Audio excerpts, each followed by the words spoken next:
লাইভের ক্ষেত্রে আসলে বাংলাদেশে লাইভ করা একটু জটিল। ইন্টারনেটের ব্যবস্থা যেই অবস্থা মাঝে, মাঝে মানে সার্ভিস ভালো দেয়, কখনো স্লো হয়ে যায়। তো আপনাদেরকে যদি বলি যে আমেরিকা এখন ভিয়েতনামের একটা যুদ্ধকে অনুসরণ করছে এবং ভিয়েতনামের পরিণতি কি আমেরিকা ভোগ করতে যাচ্ছে কিনা? আসেন আমি আপনাদেরকে একটু স্টোরিটা জানাবার জন্য সহজ করে দেই। আসলে ভিয়েতনামে কি হয়েছিল? আপনাদের মনে আছে জন এফ কেনেডি, যিনি আততায়ীর হাতে প্রাণ হারিয়েছিলেন, মার্কিন প্রেসিডেন্ট। তিনি ইসরায়েল বিরোধী একজন প্রেসিডেন্ট ছিলেন এবং ধারণা করা হচ্ছে শত্রুরা তাকে হত্যা করেছে। তো এই ব্যক্তির মৃত্যুর পর মার্কিন প্রেসিডেন্ট হিসেবে যিনি ভাইস প্রেসিডেন্ট ছিলেন জনসন, তিনি দায়িত্ব নেন 1963-64 দিকে। জনসন যখন ক্ষমতায় বসেন, তার পরিবার কিন্তু অস্ত্র ব্যবসার সাথে জড়িত ছিল। তো এই ভদ্রলোক মানে মার্কিন প্রেসিডেন্ট জনসন কি করেছে, তিনি দ্রুত একটা যুদ্ধ ছড়িয়ে দেওয়ার পরিকল্পনা ফাঁদ তৈরি করছিলেন। হঠাৎ করে তারা ভিয়েতনামের একটি পয়েন্টে একটি মার্কিন জাহাজ আক্রান্ত হয় 1964 সালের দিকে। ছোট একটি বোট এসে মার্কিন বিশাল একটি জাহাজে নাকি আক্রমণ করে এবং এই আক্রমণের অভিযোগে আমেরিকা যুদ্ধটা শুরু করে। তবে মার্কিন জাহাজের যিনি ক্যাপ্টেন ছিলেন, তিনি পুরো বিষয়টা অস্বীকার করেছিলেন, বলছেন না এমন কোনো ঘটনা ঘটেনি। অর্থাৎ সাগরে, জায়গাটার নাম ছিল gulf of Tonkin, maybe gulf of Tonkin, right, এরকম একটি নাম। তো গালফ অফ টনকেনে আমেরিকান একটি জাহাজ ছোট একটি বোটে আক্রান্ত হয়।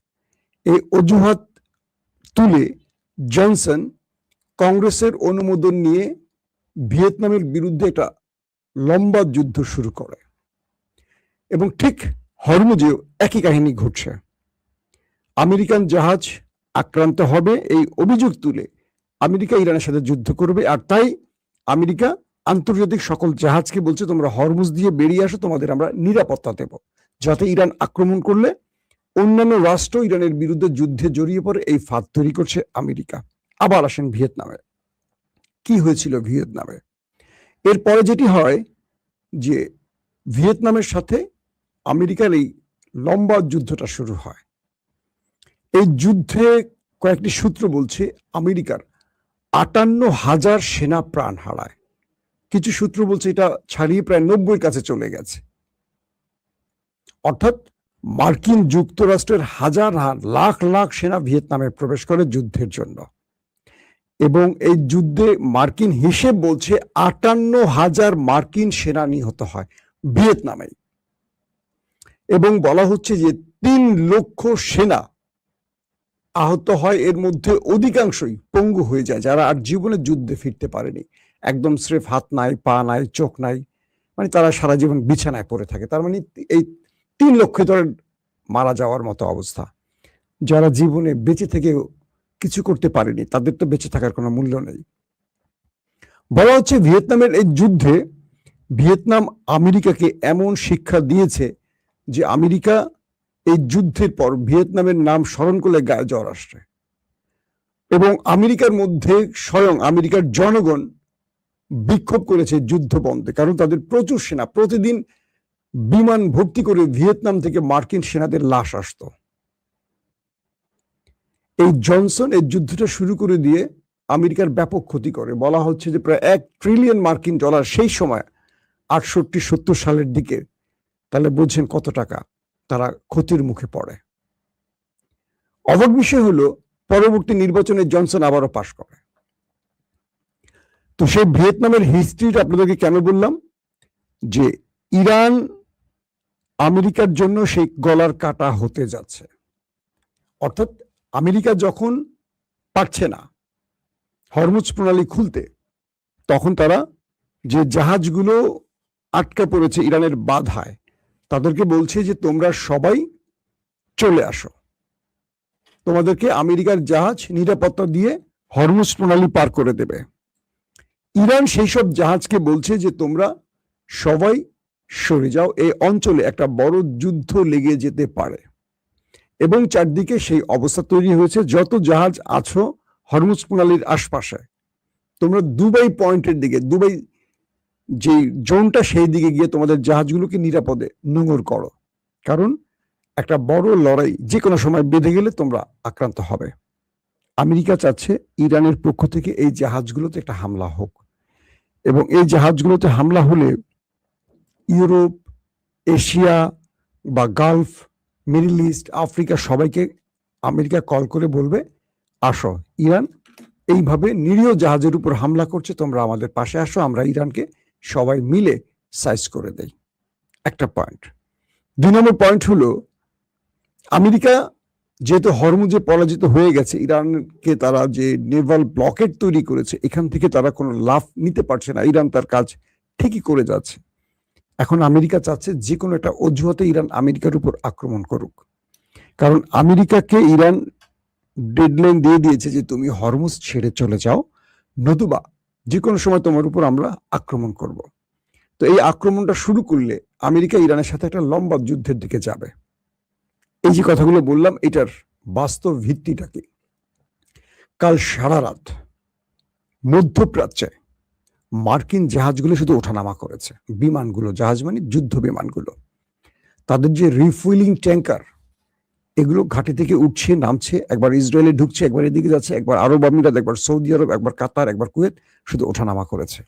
মধ্যপ্রাচ্যের আকাশে কালকে এই রহস্যজনক মার্কিন যুদ্ধ বিমানগুলোর মুভমেন্টকে সবাই নজরে এনেছে, বিশ্ব গণমাধ্যম সেটাকে নোট করেছে।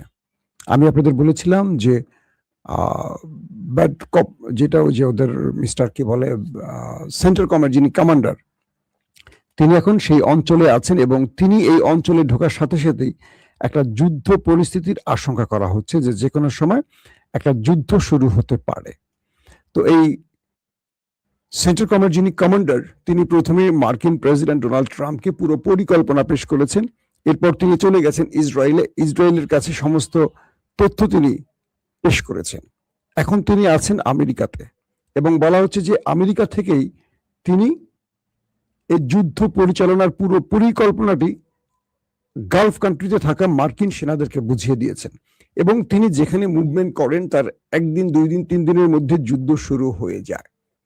আরবে তার প্রবেশ 2 দিন হয়ে গেছে, এবং বলা হচ্ছে যে কোনো সময় এই অ্যাডমিরাল ব্র্যাড কুপার এই যুদ্ধটা শুরু করতে পারেন, সেন্টকমের যিনি কমান্ডার।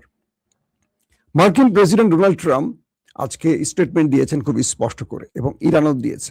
মার্কিন প্রেসিডেন্ট বলেছেন যে আমরা পৃথিবীর সব জাহাজকে হরমুজ থেকে নিরাপদে বের করার জন্য সিদ্ধান্ত নিয়েছি।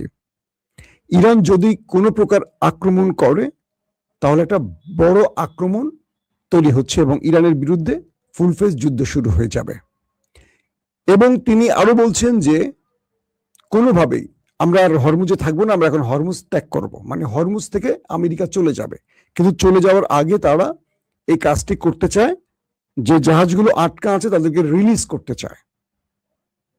ইরান বলছে কোনোভাবেই আমেরিকা যদি ইরানের বিরুদ্ধে যুদ্ধ ছড়িয়ে দিতে চায়, এটার ফল হবে ভিয়েতনামের মতো। অর্থাৎ এই যুদ্ধটা এখন হরমুজ প্রণালী বা সাগরে হতে যাচ্ছে, এবং সাগর কেন্দ্র করে আমেরিকা তার সকল প্রস্তুতি তৈরি করেছে।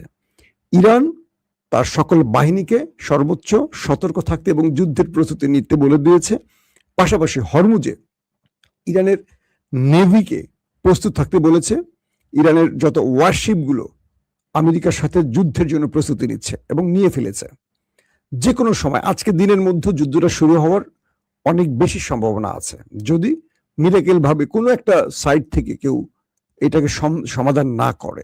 কারণ আমেরিকা এখন যে লাইনে আছে সেই লাইনে যুদ্ধের বিকল্প কোনো পথ নেই, যেটি আপনাদের বলছি যে পুরোপুরি প্রস্তুতি শেষ, এখন শুধু অ্যাটাক। এই অ্যাটাকটি হওয়ার সঙ্গে সঙ্গে যুদ্ধটা ছড়িয়ে পড়বে মিডিল ইস্টে। আমেরিকাকে ইরান যে বলেছে তোমরা মধ্যপ্রাচ্য ছেড়ে দাও, এটার উত্তরে ইসরায়েল বলেছে যে আমেরিকাকে তোমরা মধ্যপ্রাচ্য ছেড়ে দিলে সব ইসরায়েলে আসো, ইসরায়েলে এসে তোমাদের ঘাঁটি তৈরি করো, আমরা তোমাদেরকে স্বাগত জানাই। মানে ইসরায়েল আমেরিকাকে বা আমেরিকার ঘাঁটিকে বরণ করতে চায়, যেহেতু মিডিল ইস্টে ইসরায়েলের অবস্থান। কিন্তু এখন পর্যন্ত ইরান যে প্রস্তাবনাগুলো পাঠিয়েছে মার্কিন প্রেসিডেন্ট ডোনাল্ড ট্রাম্পকে, সেই ব্যাপারে ট্রাম্প বড় কোনো মানে উল্লেখযোগ্য জবাব দেয়নি। তিনি যে জবাবটি এখন দিচ্ছেন হরমুজে একটা যুদ্ধ ছড়িয়ে দিয়ে। এখন ইরান আমেরিকার এই যুদ্ধটা শেষ পর্যন্ত কত বৃহৎ আকারে হতে পারে? আদৌ কি আমেরিকা ভিয়েতনামের মতো আরেকটা পরাজয়ের মুখে যাবে? আদৌ কি ইরান যুদ্ধে জড়িয়ে হরমুজে রক্ত ঝরাবে? কোনটা হতে পারে? নানান রকম প্রতিক্রিয়া এখন শুরু হয়ে গেছে। ট্রাম্পের আজকের স্টেটমেন্ট খুবই ভয়াবহ। তিনি পুরোপুরি যুদ্ধের ঘোষণা দিয়ে ফেলেছেন। ইরান পাল্টা জবাব দেওয়ার ঘোষণা দিয়েও স্টেটমেন্ট দিয়েছে এবং ইরান বলে দিয়েছে, আমরা আমাদের সিদ্ধান্ত থেকে এক চুল সরতে রাজি নই। এখন ভয়টা হলো যে জাহাজগুলো তেল নিয়ে হরমুজ প্রণালীর আশপাশে জড়ো হয়ে আছে, তারা কি আমেরিকার আহ্বানে ইরানের চ্যালেঞ্জ উপেক্ষা করে আমেরিকার নিরাপত্তা বলয় দিয়ে তাদের জাহাজগুলো নিয়ে মুভ করবে? সেক্ষেত্রে ইরান কি করবে? সেক্ষেত্রে ইরান বলছে, যদি কোনো জাহাজ আমেরিকার কথা অনুযায়ী হরমুজ ত্যাগ করতে যায়, তাদের উপর ইরানের নেভি অ্যাটাক করবে। নিঃসন্দেহে সেই জাহাজগুলোকে আক্রমণ করা হবে, এই স্পষ্ট এমন ঘোষণা ইরানের পক্ষ থেকে আসছে। তার মানে কি দাঁড়াচ্ছে এখন? এক বাক্যে বলা যায় যে ইরান কি ফাঁদে পড়তে যাচ্ছে, নাকি আমেরিকা কি ইরান উল্টো ফাঁদে ফেলতে যাচ্ছে, সেটা কয়েকটা ঘন্টা, কয়েকদিন না কয়েক ঘন্টার মতো হয়তো বুঝতে পারবো। আজকে বিকেল বা রাতের মধ্যেই আমরা কোনো বড় আপডেট পেতে যাচ্ছি। দর্শক, এই মুহূর্তে ইরান আর আমেরিকা হরমুজে একটা মহাযুদ্ধের প্রস্তুতি সেরে ফেলছে, সেদিকে এখন পুরো বিশ্বের নজর।